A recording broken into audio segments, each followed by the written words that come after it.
Welcome to episode 4 of Local Perspectives. It's been said that your vibe attracts your tribe. What do you think? Do our attitudes have the power to influence and attract those who might be like-minded? Today's guest and I touched on this and various other subjects during today's installment of Local Perspectives.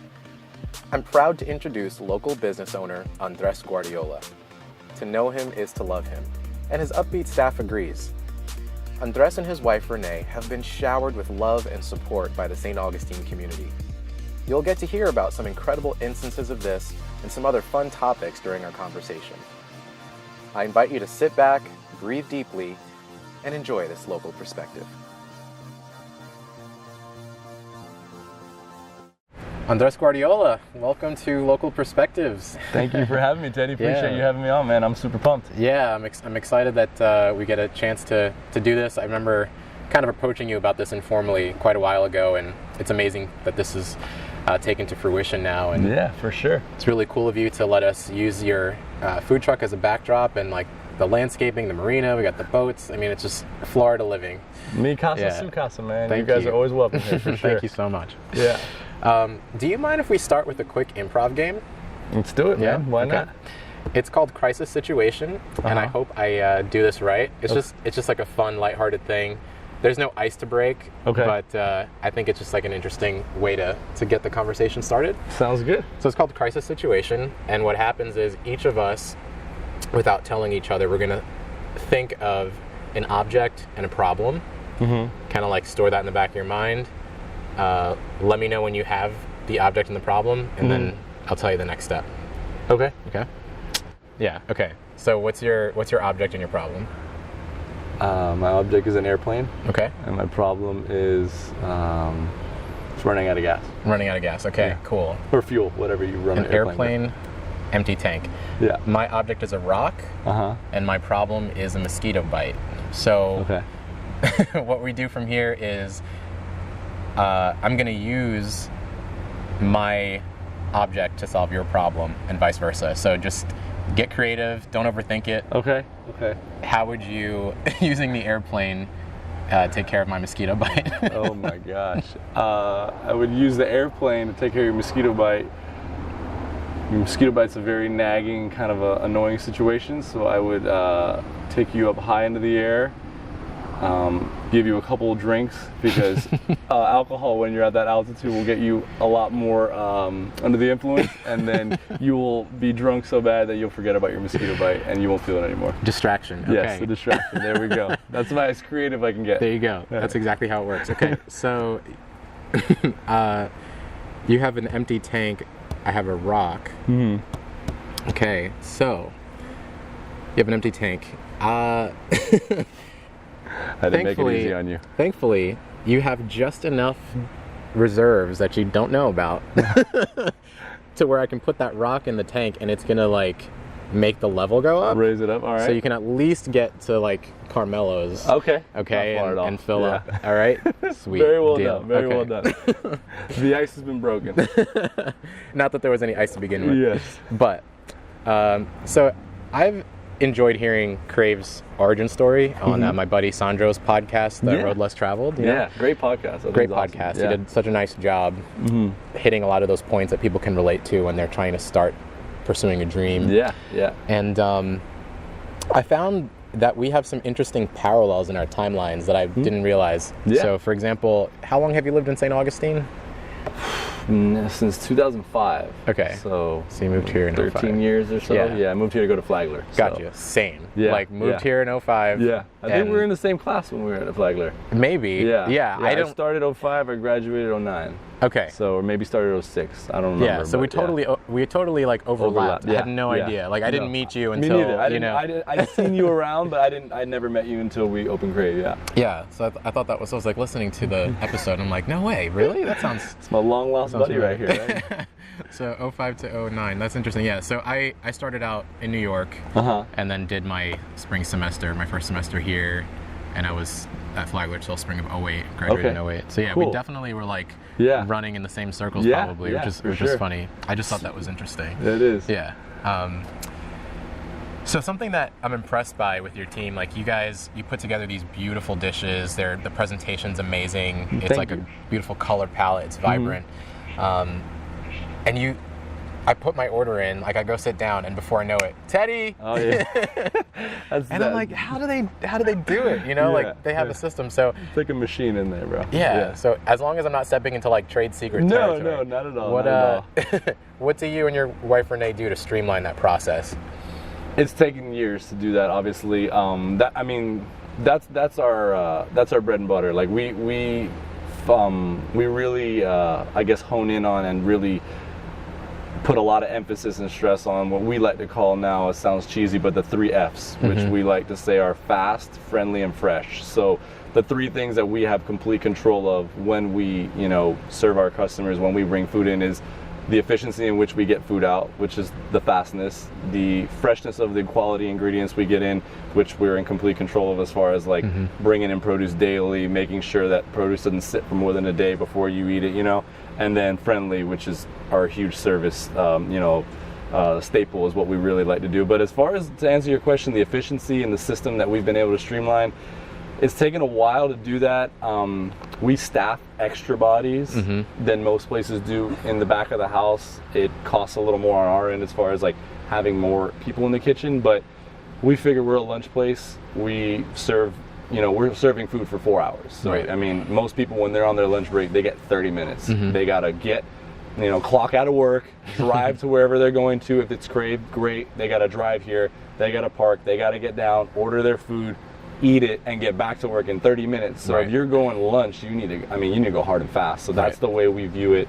So that's why, people say the same thing all the time. They're like, you guys' food is done before I even sit down. I'm like, hang out by the window, because we try to what we call ticket for ticket. Like as tickets are being written before the next one's finished, we want to have that food out. So Cool. yeah, we're very hard on the staff as far as like ticket times. We'll even have timers and stopwatches on some slow days to make sure the food cranking out. But efficiency is a huge part of what we like to emphasize on. Yeah, that can almost be fun, like make a game out of it. Oh yeah, like, compete a little bit. The friendly competition goes, especially the girls on the line. Sometimes they're like, I'm gonna wrap that wrap faster than you, and then they'll race each other. Yeah. And sometimes like, well, that one had an extra topping, or mine had extra dressing on the side. I'm like, hey, Yeah. So there's always friendly competition among the staff for sure to try to get food out real quick. Yeah, That's awesome. Yeah, Yeah. I've always wondered. I'm like, that's just amazing, and Yeah, it's you. fresh, and it's Yeah. So the food truck opens at 11 a.m. Yes, sir. What goes into getting ready to open up shop every morning? That is a lot. People look and they're like, oh man, you got banker's hours. It must be so nice, 11 to 3:30. I'm like, if only we had, magic elves to come in and do all our prep. But we're at the point now where my wife and I have been able to take a step back somewhat from the operational standpoint. We used to do all our own prep, all our own everything. We did it all ourselves, and it was just the 2 of us for about a year and a half. And then we slowly grew, hired staff and more staff and more staff. So a normal day for the Crave operation, the Crave company would be prep guys come in around 7 a.m. every morning. They check in, get their prep truck is where they do all the prep out of. They get their station all ready to roll. Produce usually hits the door around 7:30 or 8. So that's everything. Every veggie that we have on our menu, the carrots, the peppers, the cucumbers, cabbage, broccoli, corn, everything hits the door around 8 o'clock or Like, sooner. okay, I'm ready for a wrap. It's crazy. So they're, from 7 in the morning to 8, they're doing it all. They're doing all our dressings. We make all our dressings from scratch in-house. We make all our hummuses. We do all that. So they're from, that time frame until 11, they're cranking food out. They're shredding carrots and peeling them down. They're, rinsing and, processing peppers and everything. So that happens before we open. Okay. Then when we open, it's, serving customers, serve the community, and we try to do it as fast, friendly, as fresh as we can. Yeah. And, after close down, we're very, very keen and very meticulous about how we clean. So as you can tell, we're, kind of sticklers for that. So deep clean every day. There's no like once a month cleaning party. It's an every day at 3:30 when we shut the windows until 4, 30 minutes. The whole 6-man crew is on their hands and knees scrubbing this place down, and then finish at 4. Everybody goes home, manager stays, not in us anymore. I manage your, inventory lists, prep lists, produce orders, all that stuff. So they're here till about 4:30 or 5. So Okay, cool. 7 to 5 is the gig usually for what we used to do, owners, and now the managers will do that. So it's a much longer day than a 4-hour window. Of course, but of course. I mean, and that's not to mention obviously landscaping, advertising, social media, all that goes more behind the scenes. But the day at Crave, 7 to 5 usually. 7 to 5, that's a very, it's good for people to know the realistic picture, right? It's manageable, and you have time to go to the gym, you get time to go spend time with your families, we get home for dinner, so that we need that peace of mind for sure. Absolutely. And I love how you can take that prep and make it into like some really fun to watch Instagram stories, like those like peeling of carrots and shredding of carrots and like the chopping and like, man, it's just, it's great. So the closing involves a lot of cleaning and everything, and then so you have like all this landscaping that you keep up with too. So that you guys personally are the ones maintaining all this like nice foliage too. That's awesome. Yeah, this is after hours. Sundays when we're closed on Sundays, early mornings if we're here early we'll do it. If not, after work when everyone's gone, trimming trees, watering them, giving them love, the deal. Everything looks good. If it were me, I would be sending like condolence cards because everything would be dying. I cannot. You can't keep plants. Everyone asks plants. us, like, how do you keep them healthy? I'm like, I don't know. Our customers bring good energy here. They're just so happy. The plants are happy here. They're real happy. Sing to the plants. Yes, they all get sung to every day. So speaking of that, I love the nature photography that you post on Instagram from time to time. I'm curious, what do places like Washington Oaks do for you and Renee? Like, how do they benefit you just being in those spaces? We're big into outdoors. Like, we're outdoor junkies, and being in Florida, I mean, we get great weather here. We just talked about this before the the interview. I mean, we get great weather here 7, 8, 9 months out of the year. So, we don't have the mountains and the hiking like some places do, but we have the beach here. We have rivers. We have, anything you want to do outdoors. I think for us mentally, peace of mind, being in nature is really, really. It just keeps us grounded. It keeps us in perspective.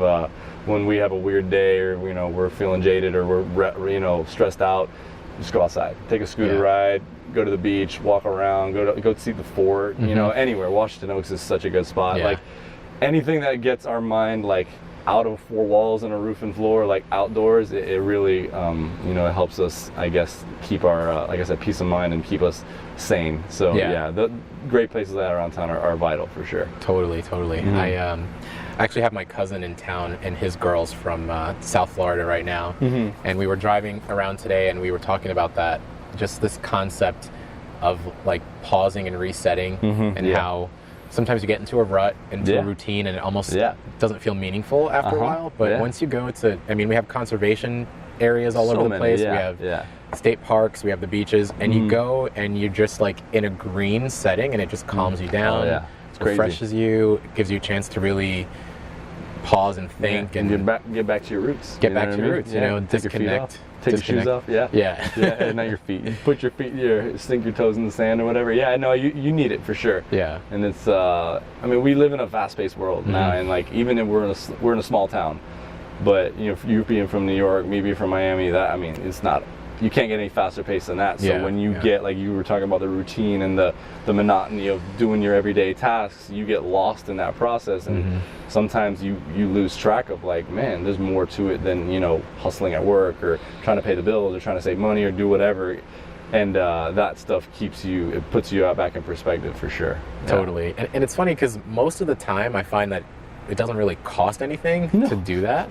Outdoors are free, man. They're here for Mother Nature's free.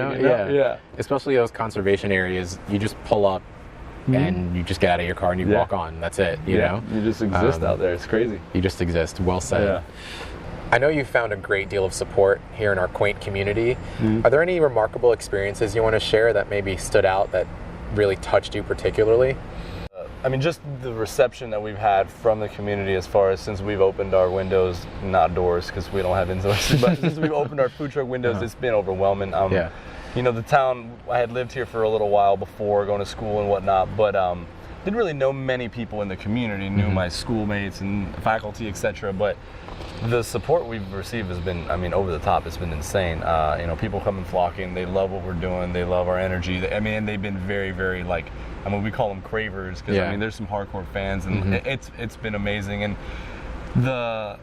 support group system as far as like, you know, coming to our aid when Hurricane Matthew hit. That was life-changing for a lot of people in this town. My wife and I especially, we owned a house on Davis Shores, and we got flooded out.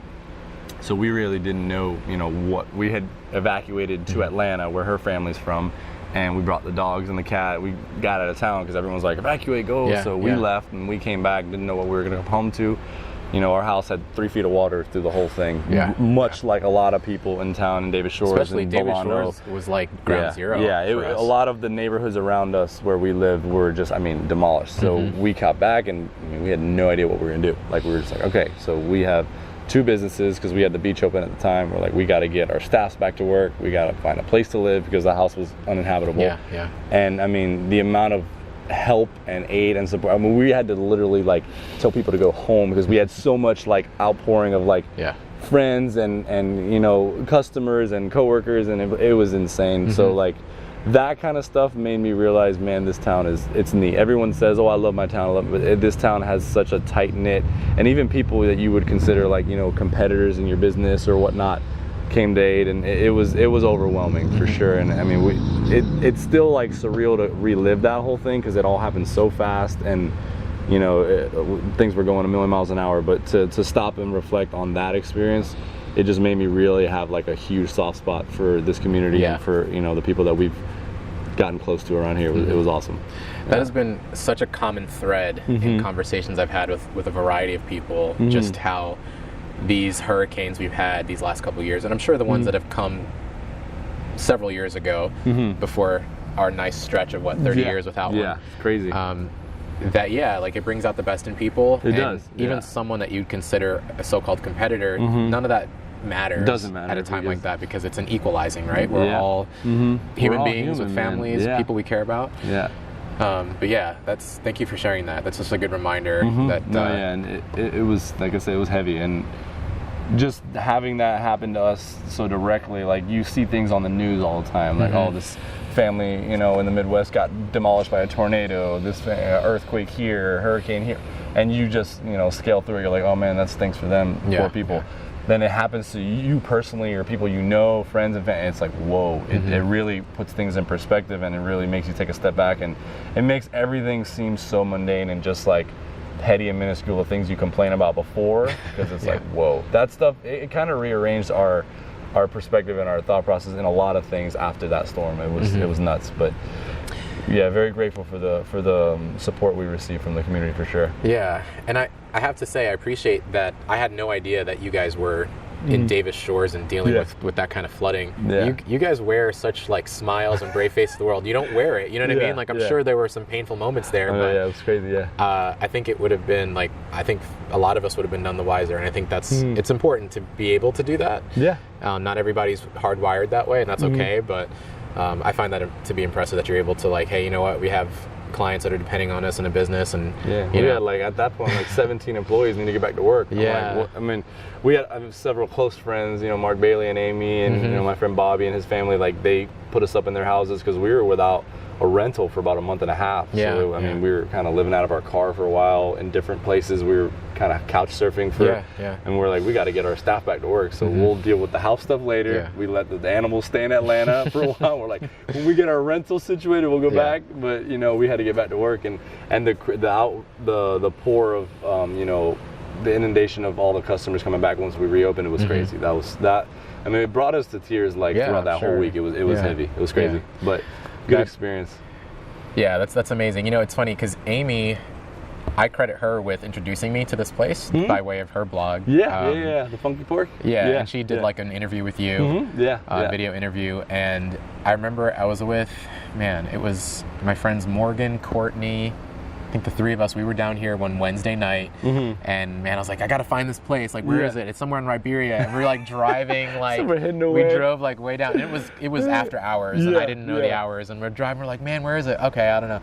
So then eventually I figured it out, and it became my Thursday ritual for a long time. I see you up here all the time. It became my thing. Like I would have Thursdays off at the time, and I would like come down here in the morning, and then I'd head over, like grab some takeout and head to the beach, hang out with my friend Jordan. We'd play like video games and stuff and just hang out. he's like, what are you eating? You know, because he would always want to go to Wendy's or whatever. Yeah.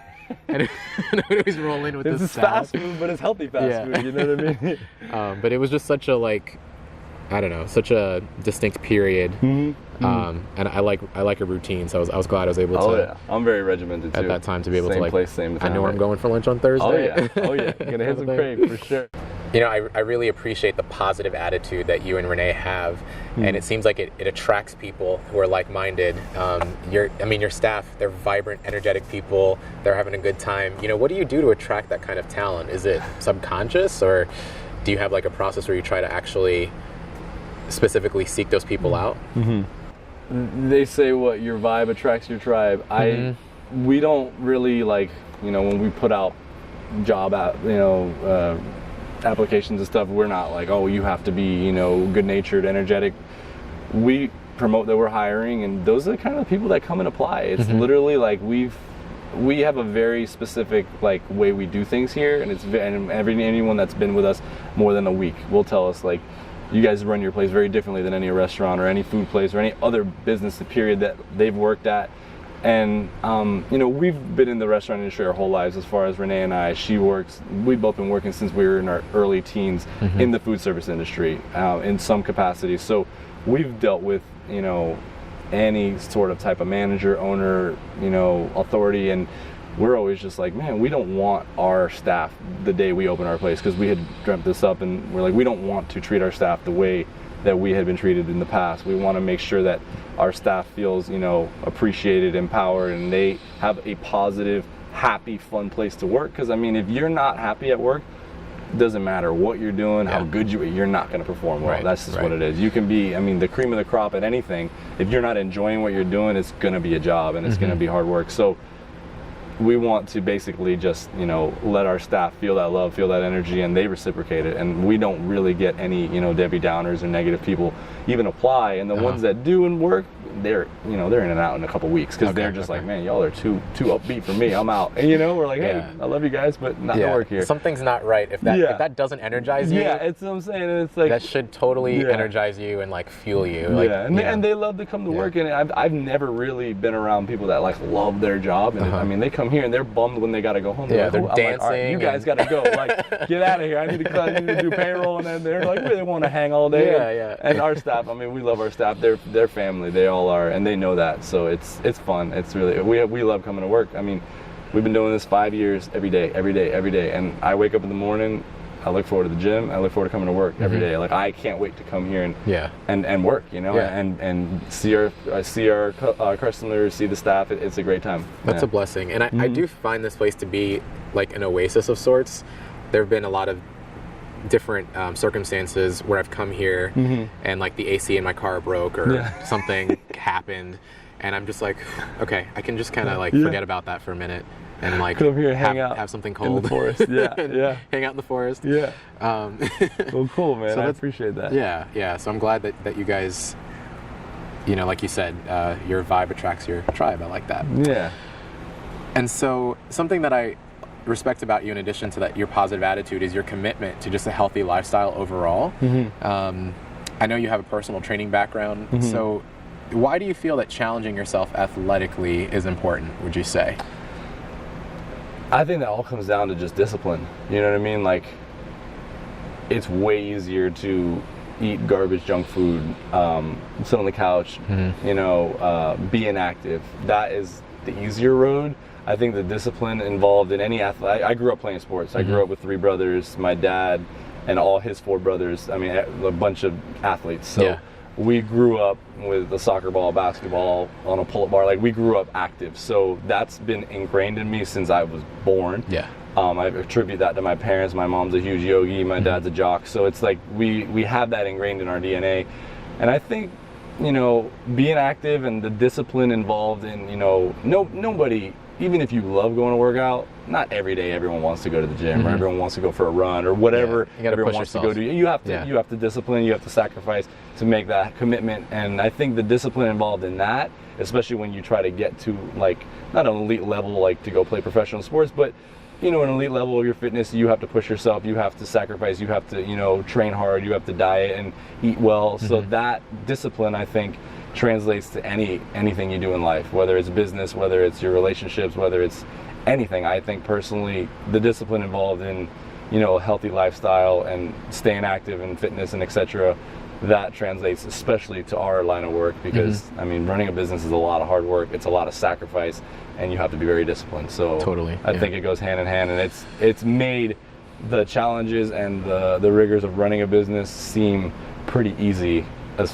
compared to other things. Being able to condition yourself to, always sacrifice things and stay on top of it. Yeah, I think it's a great trade-off.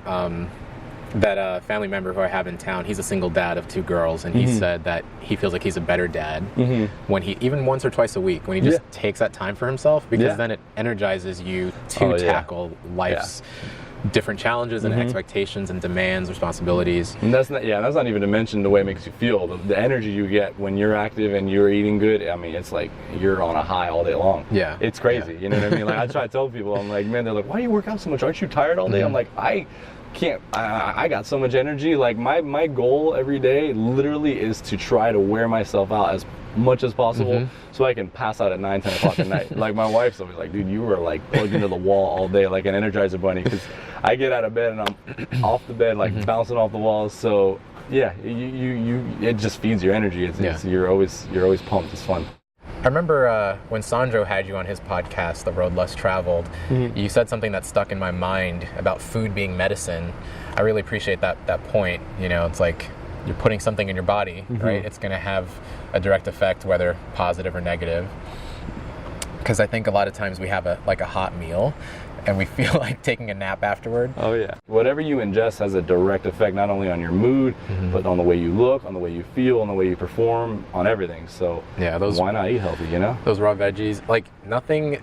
I love like a purple cabbage wrap with like the you got like the hard-boiled eggs in there with the chicken and like the different veggies and that crunch. It's just like, it's really satisfying, and you feel like energized, like like food coma. You feel like, I need a nap after this meal. No, that doesn't happen here. Everyone always said that. It's so funny too, because like people will come for the first time that are not into eating healthy, and they're kind of like reluctant. They're like, I don't know if I can eat all this, and they eat it, and the first feedback is like, man, I'm gonna feel lethargic. They're like, I got energy. I'm like, well, that's what real food does to you. Exactly. You know what I mean? It's cool. Ready to go back to work. And, like, exactly. You can't hit lunch and then you're gonna take a nap. Like you got 6 more hours of work left. You need to hit a good lunch and get energized for the second half of your day. Exactly. So your family athleticism runs in your genes for sure. Would you say that an entrepreneurial spirit runs in your family as well? Like not everybody's necessarily hardwired for business ownership. Is your desire to like be in business for yourself, be a business owner, something that you picked up from some family members possibly? I mean, my hard work and work ethic definitely was taught to me from them for sure. I mean, no joke, we were working when we were young. Like, I mean, so the weekends were not ours. It was like Saturday, yard work. I mean, my dad would wake us up at 8 in the morning, cut the grass, do the dry. I mean, it was clean the house, and then we had Sunday free. So it was like school Monday through Friday, sports after, then Saturday Saturday belonged to my parents. Like we were basically like their housekeepers, and then Sunday go up play. So no wonder you got the landscaping. Yeah, no, I mean, the green thumb comes naturally for me. But that's pretty much like their hard work. They just ingrained it in us. So we were working young. Like, I mean, every summer it was not horsing around, just wasting our summer. It was like, go get a job, and then before we can work, when we were in like middle school, we sold mangoes. That was like our summer job every summer. And I mean, from the moment we woke up to the sunset, we were picking mangoes and then selling them on the street corners. So that is Miami life. Dude, it was Miami life. I mean, that's a story from the day. But that hustle and that grind, they showed us that at a young age. So I attribute that for sure to them. Yeah, I mean, and it's really obvious too that like your family is so close knit, and like I just love to see that in general with families. You know, you guys seem like super tight. That's awesome. Yeah, me and my brothers, I have an older brother and a younger brother. I'm in the middle. We're all 2 years apart, like to the month too. Like the older one was in April, then I'm May, and then June, and all 2 years staggered. And all my friends are just like, dude, you guys are weird. Like, I've never met 3 brothers that are that close. I mean, it's great. We were, I mean, literally grew 3 bunk beds in the same room growing up. So I didn't have my own room ever. Even at senior high school, I shared a room with them. So we had to be close by default. You know what I mean? But it seems like, I mean, you seem like you all get along. I mean, siblings have their issues, but of course, we fought like heck, but we all loved each other very much. That's what it's all about. Yeah. So these are very across the board questions that I think tie everyone together. What do you love about calling St. Augustine home? Man, so much. I mean, pragmatically, the convenience of living in a small town is amazing. There's no traffic. Yeah, and I don't like we're spoiled. We are so spoiled, dude. Oh my! Coming from Miami, my wife's from New York. She lived in Atlanta. Like, we have no traffic. When people complain about the Bridge Alliance, I'm like, dude, you can literally get out of your car and go take photos of the fort. Yeah. You can sit on the bridge and watch the good shots waiting to be taken. There is no such thing as traffic in St. Augustine. Like, we're spoiled here as far as like the convenience of getting around is great. The community. I mean, it's small town, so you can't go anywhere without running into someone you don't know, and that's got its perks, and you know, obviously it's negative, but when you're trying to just like run in and out of if I need to go in and out of Publix, I'm in my pajamas, half asleep, I'm gonna get stopped 20 times, but I mean, it's cool because people really care about you, they care about how you're doing. The community's amazing, the convenience, the weather, cost of living is relatively inexpensive for most of the country, especially when you compare Florida. it to like a big city, South Florida, New York. And I feel like quality of life is a huge part of like why I love living here, because like we said, there's so many outdoor places and outlets that you can go and just enjoy and relax in, and you don't have that in a lot of places, and if you do, you have to fight through traffic and fight through crowds to get there. So there's so much about St. Augustine that I just love. I mean, it's great. It's great. It's a good city. It is. It really is. And it's growing, and it's, I mean, you know, it's getting busier, more money coming to town, more people coming to visit. I think it's trending, you know, so I think it's definitely cool. trending. Yeah. Some people are opposed to that, some people love it. I'd say, I mean, hey, if a cool town gets discovered, there's no way you're going to keep that secret forever, you know, the secret's out. People like this town, so we'll see what happens. Maybe we'll get some public transit. Hey, that would be cool. Right? That would be cool. Sunshine Bus ain't cutting it right now, dude. I have definitely tried to make that work, and it's an adventure. It's fun. It's not easy. Don't feel like you have to give one answer, but maybe rattle off the first few mom and pop restaurants that you just love to go to in the area. Town. Gas all the way, gas full service. That's our place. They have our number saved on the photo ID. We call, they don't even need to take our order because we call in to goes a couple times a week, and they're like, oh, Andres calling. They know gas is just top notch for us. So many good ones though. I mean, the Preserved is great, tasting room's great. I'm gonna leave out so many that we go to. But if I had to pick one that I couldn't live without, gas. Yeah, and anyone out there who's loved knows they're loved. You know what I mean? But, oh my God. And then there's a lot of good food in the love city. going there. It's the same kind of vibe we have here. Like, you go there and you feel that staff there energy. Like, go and see Lindy and her son Davis. It's just, it's special. It's cool. Yeah. I can't get enough of it. Yeah, Gas I've been to one time and I enjoyed it a lot. It's great. I went. Yeah. That's a place I need to get to more often. Yeah, it's awesome. I'm assuming you're a kombucha drinker, are you? Yeah, like kombucha. Yeah, for sure. Excuse me, what's your favorite flavor? Dude, we carry a couple of weird flavors here. I like all kombucha, honestly. The one, I like that lavender moringa one. That one's really good. And the grapefruit bee pollen basil that we carry is so good. I go back and forth. The last time I was here, they had that and like a lavender hibiscus. And I was like, I'll do the grapefruit. Yeah, and the grapefruit's so good. Yeah. Oh my gosh, yeah. The girl running the register, the iPad, whatever you want to call it nowadays. She was like, "Oh, that's my favorite." And I was like, "Bee pollen." I'm like, "This stuff is gonna like make me live forever." I'm and it was so good. Freaking bionic at this point. Yeah. No, that stuff is great. The grapefruit one is amazing. I don't know. A grapefruit's not one of my favorite fruits in general, but like it surprises me. It was so refreshing that day, man. It was so good. I need to like memory of that kombucha. I do. I need to hit that up again for sure. Just a couple more things to cover. So what's trending at the top of your music playlist lately? Man, music for me is always when I'm at the gym. It goes, it varies. I'm Cuban by, background. My parents are Cuban. Anything Spanish, reggaeton, all that stuff. I love that. That's just like back to the roots. I like electronic music, house music. Growing up in Miami is a big party scene, so EDM music's great for working out. Rap music, always hip hop. You can't get enough of hip hop.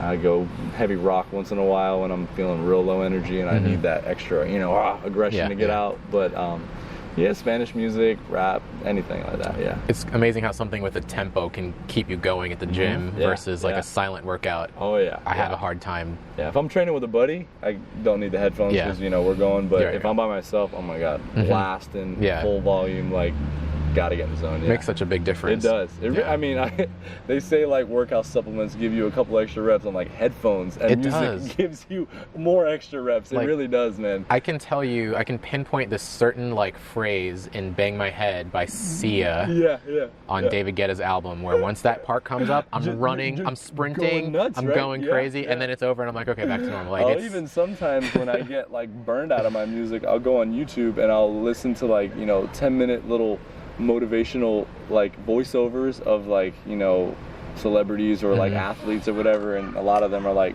professional bodybuilders or whatever that I follow, and they'll do like voiceovers of them like training in the gym and then being interviewed with the music climax. It's intense. So Nice. a lot of those are awesome. Like Yeah. sometimes we'll pull those out of the arsenal when I really need the extra push, but it's fun. Nice. Yeah. I just heard yesterday that there are some YouTubers that are making a big name for themselves, taking current hits on the charts and like re-rendering them to be like 80s style and like synth poppy. really? And some of them, they played some samples. I was like, I need to get my hands on all of these. Okay, we'll send them over. That's just that's just me. Cool. Like I have this thing with synth pop, but Yeah, dude. and anything kombucha. with a beat. Anything yeah, with a beat. it's rad. Yeah.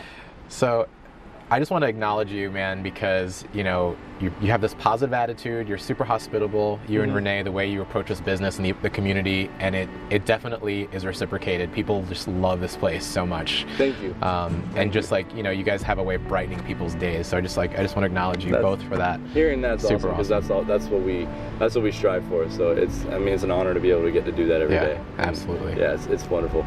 Yeah. Dude, thank you so much. Dude, thank for, you. I'm really doing stoked this. that you included. This has been episode 4 of Local Perspectives with Andres Guardiola of Crave Food Truck St. Augustine. I'm so glad that such a large-hearted person is a part of my community. I want to thank Bill Harker of HH Films for his amazing work behind the camera. It's funny to think that in another life, Bill patiently tutored me in math. It's surreal to cross paths again in this creative setting. He's a master at his craft and is a generous soul. Thank you, Bill. And thank you for watching. I love my supportive audience for coming along for this ride with me and giving me a space to produce content. For sponsorship inquiries, send an email to thisancientcity@gmail.com. Till next time.